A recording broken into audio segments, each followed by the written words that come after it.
Welcome back to More Moss to the People, the 1 year anniversary of this beautiful podcast. Beautiful to me and hopefully beautiful to you. It's November 7th. I went out and voted today in Ohio. And it felt kind of good. Felt kind of good to be in America and getting to use my voice here, as I am a dual citizen of Sweden and the US. So it's been a really beautiful day, and I'll be honest with you, it's taken me a good bit of time to sit down and actually hit the record button.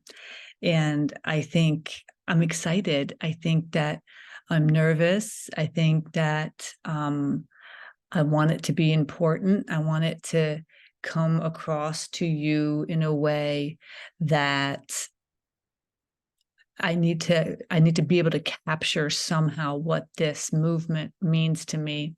And I've asked God for guidance and to be my co-partner and be sitting here on my shoulder with me as I do this, because all I can do is be myself, as always, right?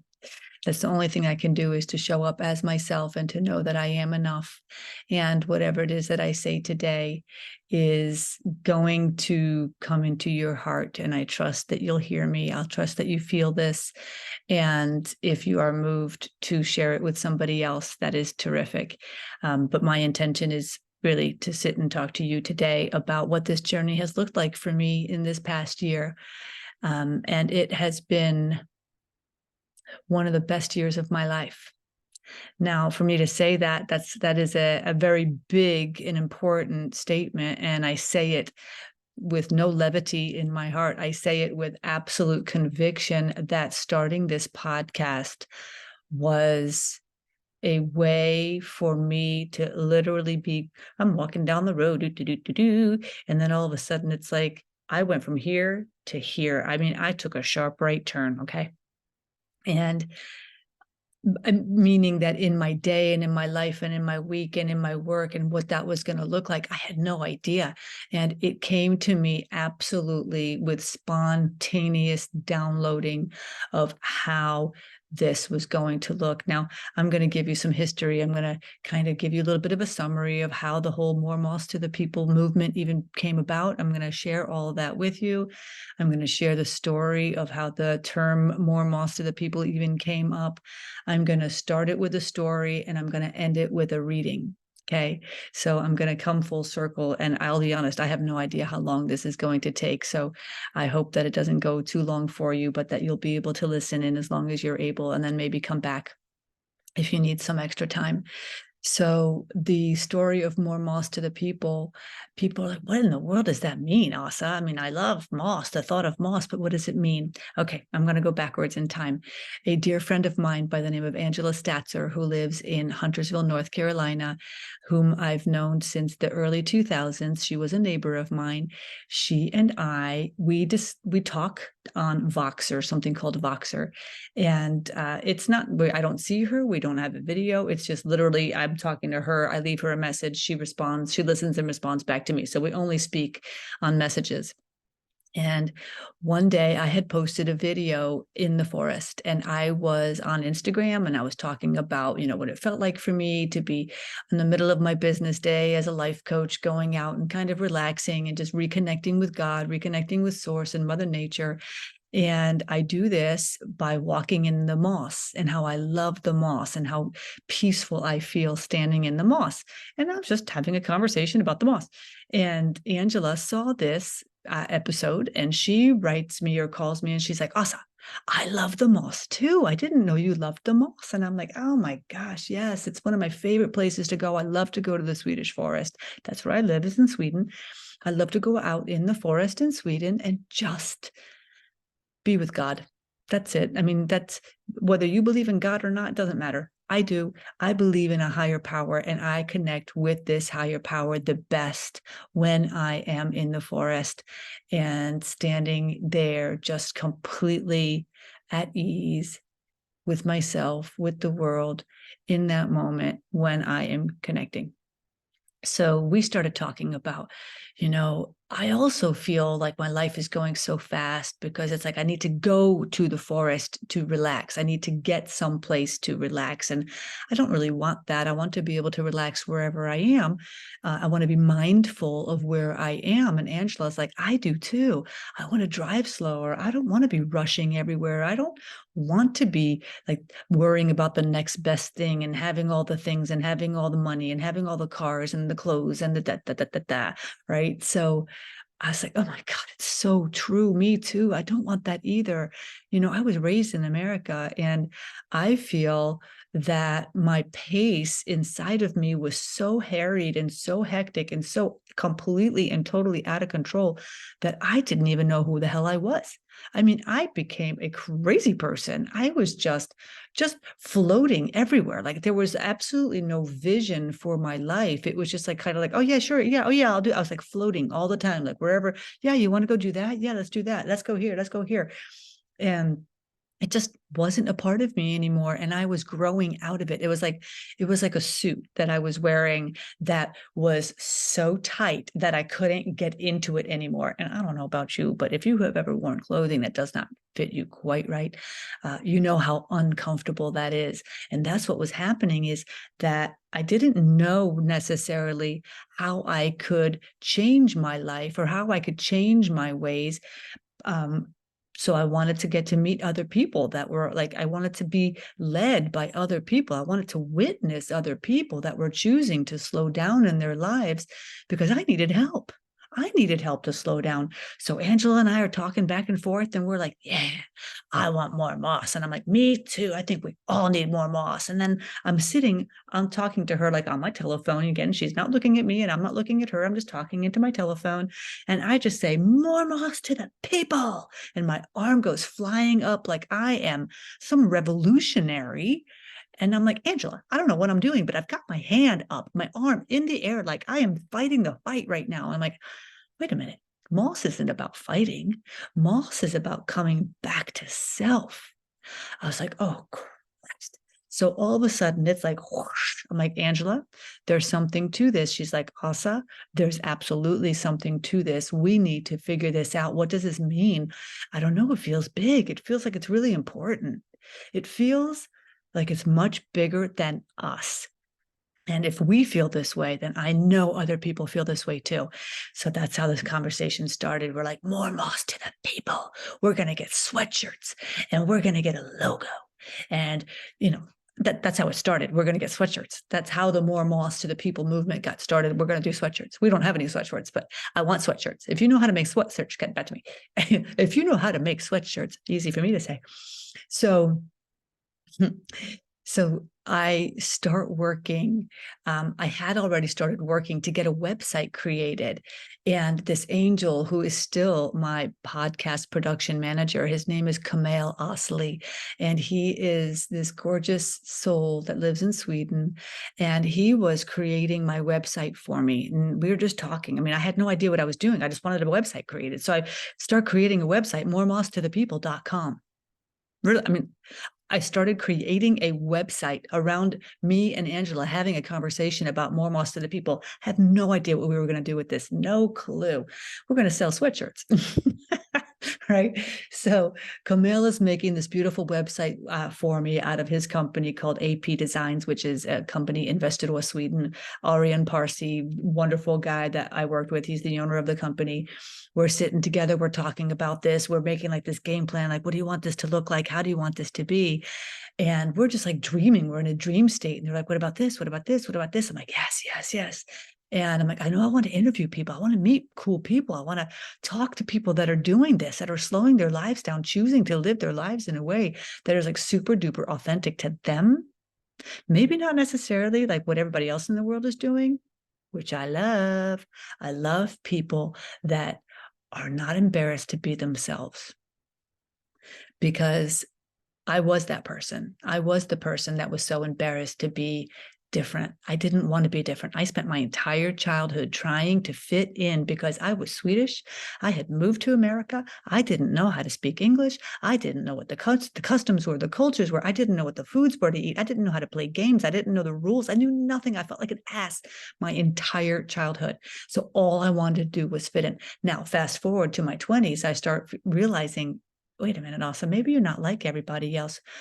And so I started to be okay with that. I started to be okay with meeting people that were really, really nice, like that were just, okay, maybe they're not like me, but they're really kind. They're loving people. They love to have a nice time. They love to help other people. They love to volunteer. They love to see other people that are hurting. They love to put out a helping hand to somebody that might need a helping hand. Those are my kind of people. Yeah. So I started to see that it's okay. I can be myself. Wait a minute. I can be myself with these people. It's okay. I'm safe. I'm safe. So now go to my 30s. I'm safe. I'm meeting new people. I'm changing my life. I'm moving to new places. I get married. I've moved to North Carolina, meet more wonderful people and meet people like Angela. And I meet so many, like Jade Ponovich, who's been my guest, Sandy Storm, who has been on my podcast as well. And I have met so many gorgeous people, Kim Bergman, and so many angels in North Carolina that are still friends of mine, really dear people in my heart. And so what started happening was the pace of my life started to get faster and faster and faster again. And I had to like pull myself out. So what did I do? I moved to Sweden. Instead of dealing with my actual problem of like looking at myself and saying, hey, wait a second, why am I trying to do everything?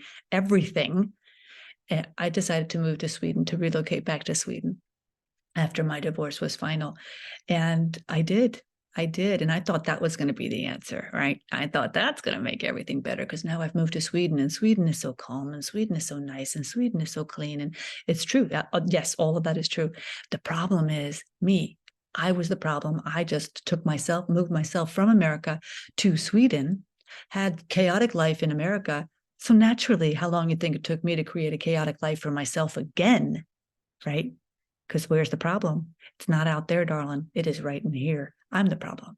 So it took me having to have a serious reckoning with God and realizing I'm the problem. I'm the problem in my own life. How am I going to solve this? Well, I'm going to solve this by really taking accountability for self, really looking at who have I hurt? What have I said? What have I done? What can I change? Because I hated who I had become. See, this is all going to come full circle in my story. I promise you, I'm telling you a story here because I love my story time. You know that. So now coming back to more moss to the people. What had happened was, again, I had gotten myself into this crazy pace of doing a bunch of crazy things, thinking I'm helping everybody else. I'm going to solve their problems, solve their problems, solve their problems. See, you seeing a pattern here that you're stepping out of your lane. Yeah. Trust me, I have no problem getting in your lane. Oh, I can see all your problems. I can see what you're doing wrong. I can see how you need to fix. I can see all of that. Again, where's the mirror? Where's the reflection? Look at myself. I need to look at myself and look within. And how do I do that? By slowing down my pace. And now that I am 56 years old, of course, I started this when I was 55 years old, right? A year ago, I was 55. And I needed to slow down. What do I need? I need help. I need help because obviously I've got a problem. I need to find other people who are doing this in a way that I need to model. I need to, I still need to be myself, but I need to see it's possible that maybe I don't have to sit and stress every day, all day about being a life coach and I got to make $1 million because it seems every single life coach in the world is making $1 million, which I don't understand how these people are all making $1 million. But, these are my models. Maybe I need to change my models. Maybe I need to focus on something more relevant, something more vital and important for me. And what is that? That is looking at something much bigger, much bigger than money. Because yes, money is energy. I absolutely, completely and totally understand that money is absolutely relevant and it comes and goes and I get it, totally get it. But that was my primary focus. I need money. And if I don't have money, then how am I going to help my family? How am I going to pay the bills? How am I going to do this? How am I going to do that? Interestingly enough, I start a podcast out of the sky. It drops. Also, you're going to start a podcast. I'm going to start a podcast. Okay. So I start a podcast with this beautiful angel Camille. I ask him, listen, can you help me? I know you've got this website, but I want to start a podcast and it needs to launch on November 11th, 11/11/22. Can you help me? He's like, yes. Do we know what we're doing? No. Can we figure it out? How hard can it be? My favorite statement. Honestly, I say it all the time. How hard can it be? Really, my life is led by that statement, and it's going great. So when I took that off the table of the hyper focusing of I'm a life coach and I'm gonna create products and programs and I'm gonna charge this much money for it and I have to sell this many in order to have this kind of quality of my life and then I'll be happy. And I'm like, take this and let's put that over here. Let's put that on the back burner for right now. And I'm going to focus on creating something in the world that is so much more important and so much bigger than my bank account, that is going to matter. And you know how I knew it mattered was that every person that I spoke with said, wow, God, Åsa, I know. I really need to slow down too, because you know what? I don't even feel present in my own life. I am so stressed. I don't even know what the hell I'm doing. My life's a shit show. Do you know how many people I have in my life that say my life is a shit show? I mean, it's heartbreaking. And I'm like, you know what? Listen to the clues, sniff the clues. The clues are here. The clues are here. And the clues are saying, slow down. Åsa, it starts with you. What do I got to do? I got to slow down. What do I got to do? I want to start interviewing people that are slowing down, that are doing life in their way, that are like choosing a different way of life for themselves, even though it's hard. Even when it's hard, especially when it's hard, they still do it and they're showing up for themselves first. And then they're showing up for their families, and then they're showing up for their community, and then you see how it goes out, right? It goes out, it goes out, it goes out. But it starts with seeing self, tending to self, looking at what it is that I am doing to create the mayhem in my life. So what do I want to do? I want to slow down.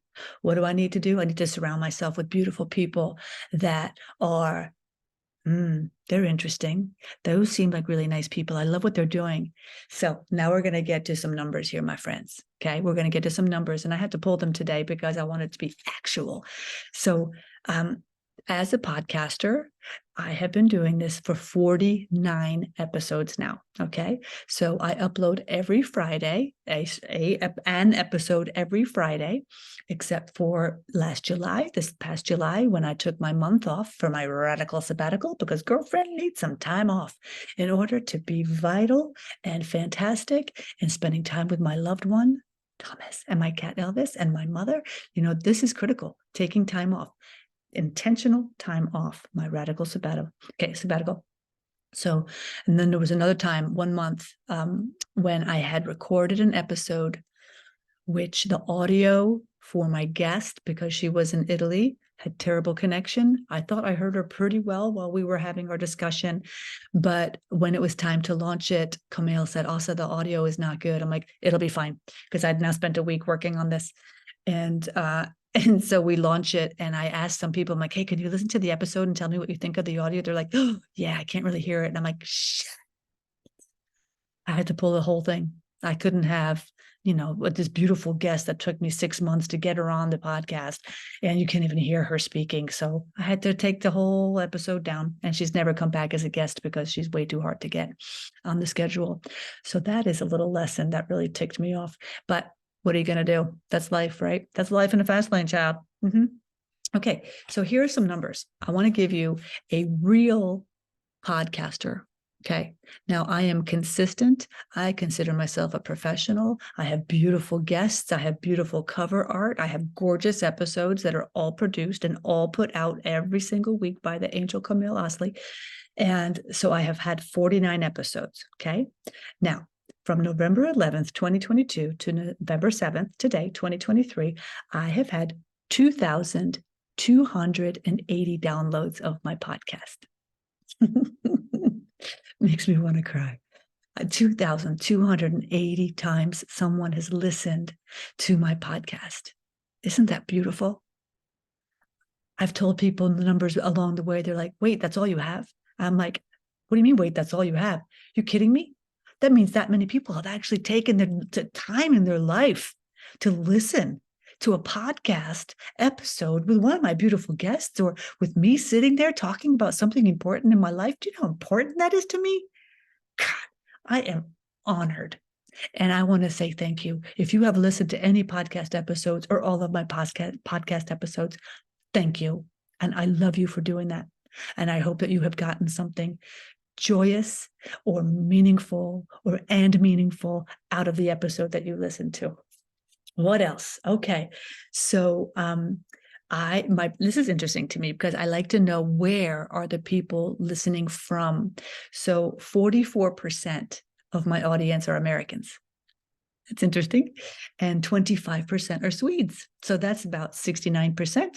And the rest of them are from UK, Canada, Belgium, Australia, Germany, Madagascar.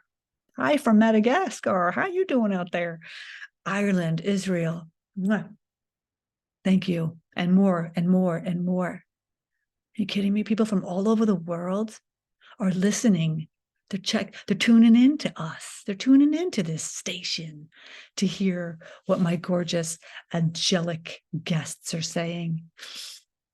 I'm just honored. It makes my heart go to know that somebody takes the time and wants to listen in. And I hope that it makes a difference for you. Next, there's something called podcast fade. And I learned this from a woman by the name of Kathy Heller, who has a podcast episode, kathyheller.com. She's a podcaster, and she's got like 500 billion downloads and all that. She's terrific and very nice girl, has great guests. And she talks about podcast fade. And podcast fade is people who start podcasts have humongous expectations that, well, I'm going to have like 1 million followers. I'm going to be rolling in the dough. I'm going to have my Land Rover pretty soon. And I'm going to be traveling all over the world. I'm an influencer, all this stuff. Okay, now let's come back to the real world now. Unless you are Tony Robbins, Tim Ferriss, you are Mel Robbins. I mean, and Kathy Heller, these people that are humongous stars. Well, now Kathy Heller is a star. She didn't start as a star, but she has grown little by little by little by little, her podcast audience. And she's been doing it for like 6 or 7 years now. And that's terrific. And my goal, my intention of my podcast, I want to make a difference. If I make a difference to one person today, if there is one person listening to this today that needed to hear what I had to say for whatever reason, because people take what they want. You pluck what you want. You hear what you need. You hear, and it may not hit you right away, but it might hit you down the road like, oh, wait a minute, that's what Åsa was talking about. Ooh, yeah, maybe I can talk to my family about that. It is important maybe that we want to start talking about our aging mother, or decluttering the home, or doing Swedish death cleaning. You see, I mean, this is how the podcast has just rolled over this year. I didn't start talking about Swedish death cleaning. My God. I mean, that's something that has hit me after the summer when I'm being faced with my family's illnesses, and we're talking serious stuff. It is serious. But it doesn't have to be crazy. It doesn't have to be like, oh my God, I'm going to kill myself because I have to sit and talk about these hard things. No, we're talking about really important, vital, life-affirming things. And that's critical. To me, that's important. Yeah. This is story time. This is all about the story time. Okay. Okay, so next. Episode listeners, guests. How do I find guests? People ask me, Åsa, where do you find people to be on your podcast? I mean, like, are you like stalking them? I'm like, no. Every single guest that I have had is someone that I have found interesting, somebody that I have been listening to myself for years, somebody that I think is just spectacular. Because I'm very, very in tune to energies, and I'm very in tune to people who are real, who aren't blowing smoke up your Yahoo.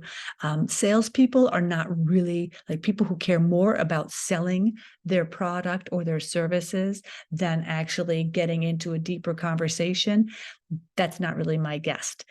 Now, I'll be honest, maybe one or two have been that, but I didn't know because I was new, right? And because I didn't really know them, I hadn't followed them, or maybe they were told to me by somebody else. I'm not naming any names at all.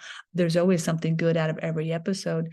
But what I noticed, the common denominator of all my guests, I mean, I have had, look at, this is my list. Look, these are all my beautiful guests that I have had.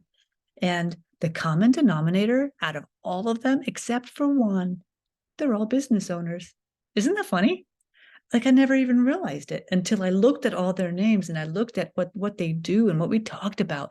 I mean, we're talking about the Enneagram, tarot, we're talking about astrology, we're talking about human design, we're talking about menopause, we got coaches on, we got people who have been sick, who have had cancer, who have beat cancer, who have cancer now or are scared about getting, cancer coming back. We have people who have lost family tragically. We have had people who are doing estate cleanings. We have people that are grief coaches. I mean, just got chills. The most beautiful, beautiful conversations. And that's important. That's important to me. And if the Akashic records, oh my God, I've had so many people now coming into my sphere that know how to read Akashic records. That fascinates me. So, of course, I bought myself a book. I sure did. Oh, it's over there. How to Read the Akashic Records by Linda Howe, I believe, Howe. And she was referred to me by last week's guest, Wendy Wright, Wright, from Light Always Wins. So,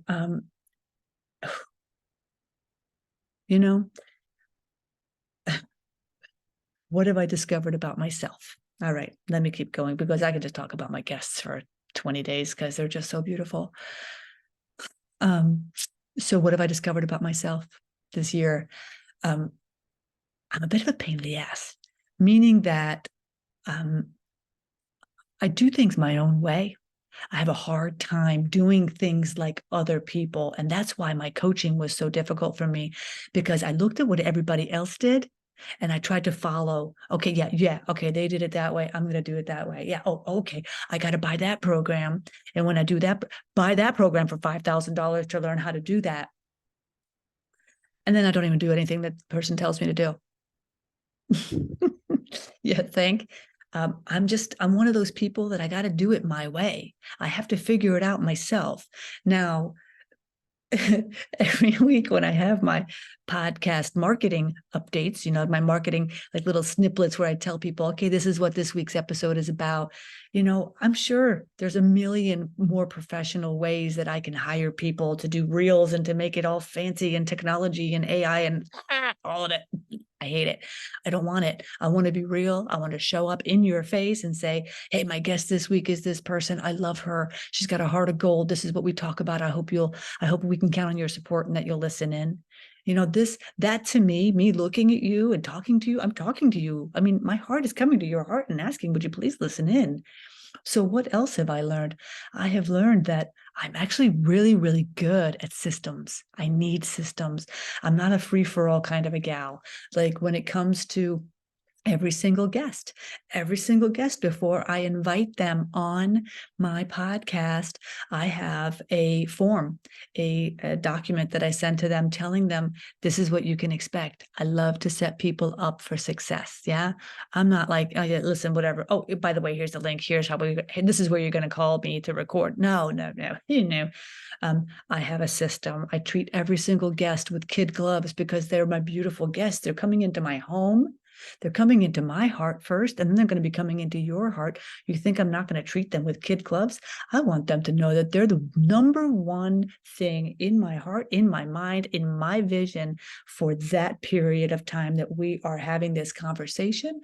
And then I also like taking that week to spend the time to kind of market their upcoming episode so people know who's going to be on. And then I also give them the opportunity to share the information with their their audiences so their audiences can also watch. Now, I don't do that to grow my audience.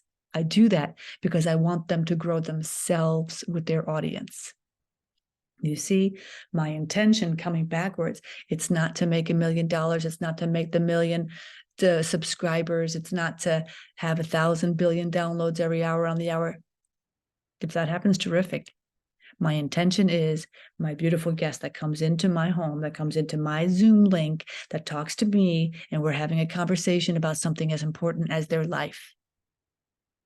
That's why I do this, because I grow, I learn, I love them.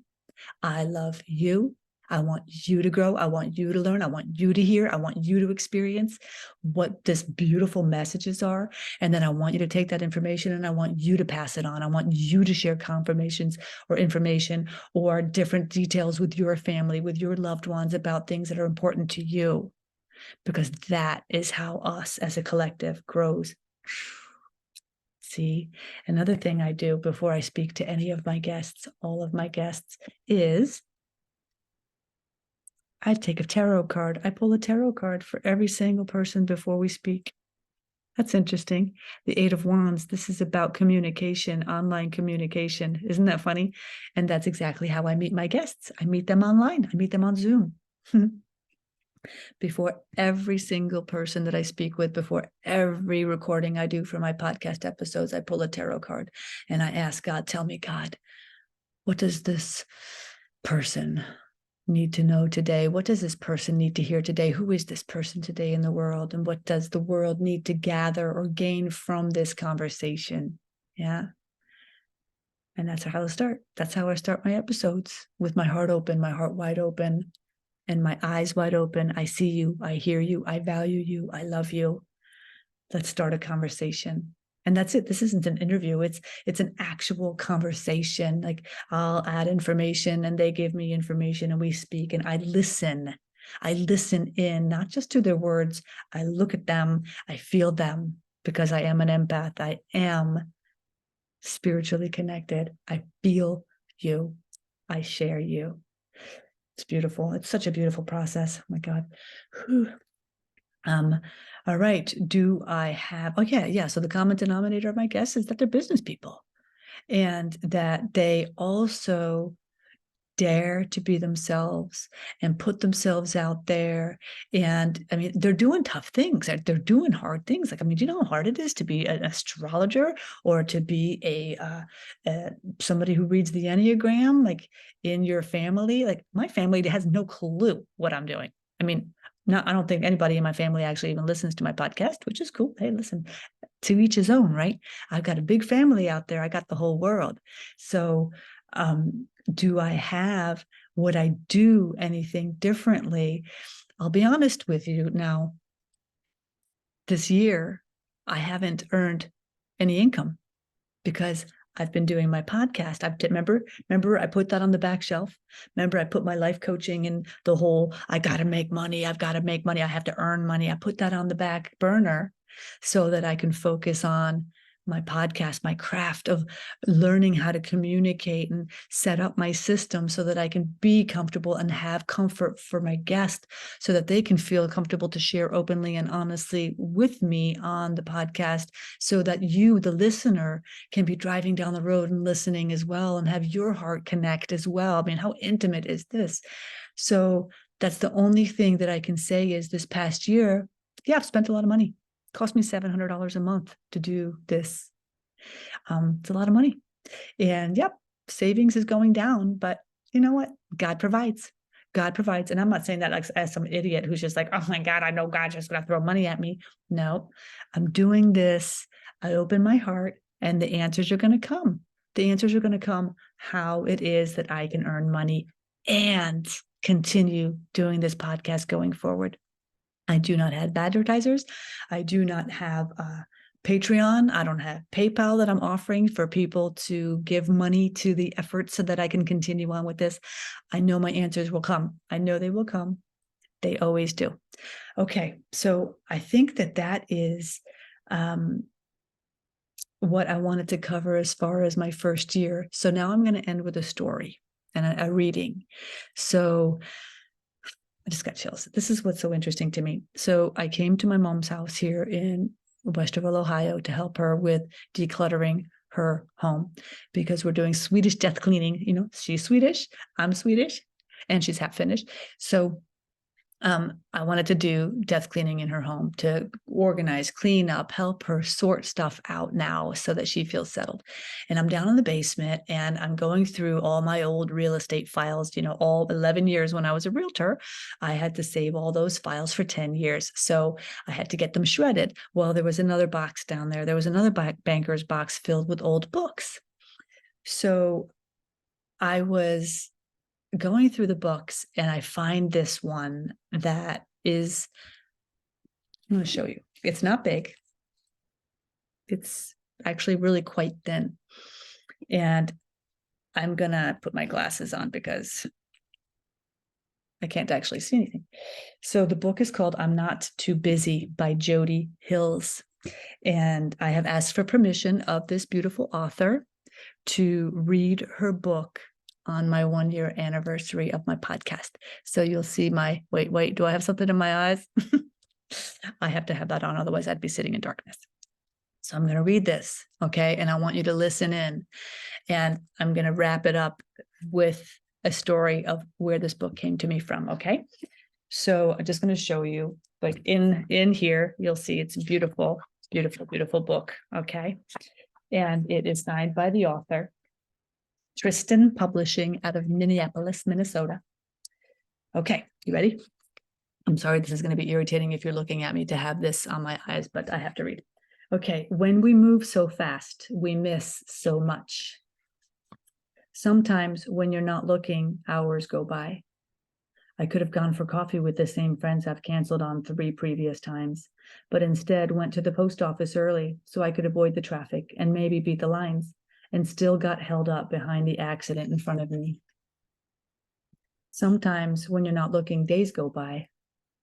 I encourage my microwave to hurry as I'm checking my email and talking on my cell phone to my friend who's in his car, rushing to his next meeting, and we're both worried that time is actually speeding up, but we can't get together because we're just too busy. So how does next week look? Sometimes when you're not looking, weeks go by. Calendars get filled and we have meetings to set the next meetings. And lives are penciled in, easily erased by the next big event. Birthdays are belated, children become adults, and grandparents' memories are forgotten. Holidays are celebrated before and after the actual date because they just don't fit into our schedules. Hearts and families are replaced with, we'd really love to stay, but, and hate to eat and run, but, and I'd love to, but I'm just too busy. Sometimes when you're not looking, years go by. When we have to choose to slow down, to actually see the time and space we're in, to truly see people and accept them in their priceless moments.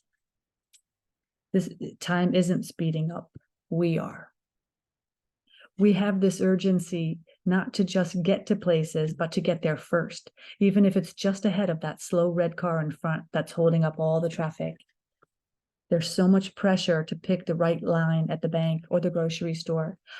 And how dare they have 11 items in the express line when you are nearing the 14th minute of your 15-minute parking space?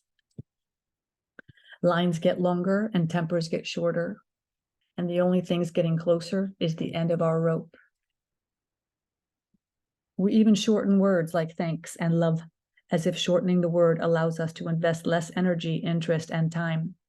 I'm not sure how much time we gain by writing 2 less letters. I'm certain someone has done the math, created a study, and is now fighting with someone else to prove or disprove the figures. But I am sure of what is lost by not taking the time to say the words slowly, to write them out fully, and to mean them with all that we are. I need to stop and see things. Too many years have gone by. To pay attention, to notice people, to care, to have relationships, to see the present, to enjoy the given time as a gift that is given, that changes everything. And slowly, I begin to see you. I do see you. The smiling face that gets the thank you card, the hand that waves as you let me merge into your lane, the person alone on the bench, the heart that feels joy, the mind that seeks peace, the fronts that belong to the backs in line. The tears, the anger, the frustration, the glee, the anticipation. I see you. We all want to be seen. We all need to be acknowledged for that moment in time when you want to share your happy news or feel the warmth of an unassuming hug, or to let the tears of a skinned knee, to unload the frustration of hurt feelings, or to rest your heart in unjudging hands.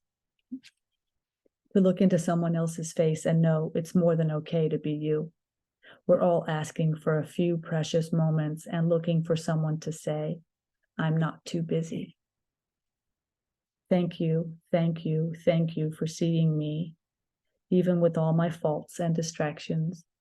You do see me, and I love that you do.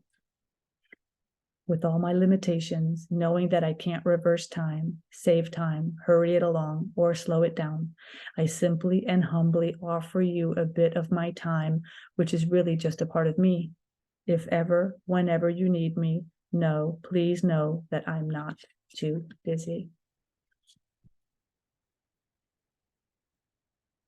So this beautiful book has been sitting in my mother's basement, in my box, in a banker's box, since I moved to Sweden, which was 2011. But before that, it's been in a box since approximately middle of the 2000s. This book was given to me by Angela Statzer, the same girl that started More Moss to the People, the movement with me. She gave me this book, and we've come full circle to 2023 and 1 year anniversary of More Moss to the People, the podcast. I see you. I love you. Thank you for being a part of this journey. And I hope that you'll continue on with it with me. I appreciate it. Thank you so much.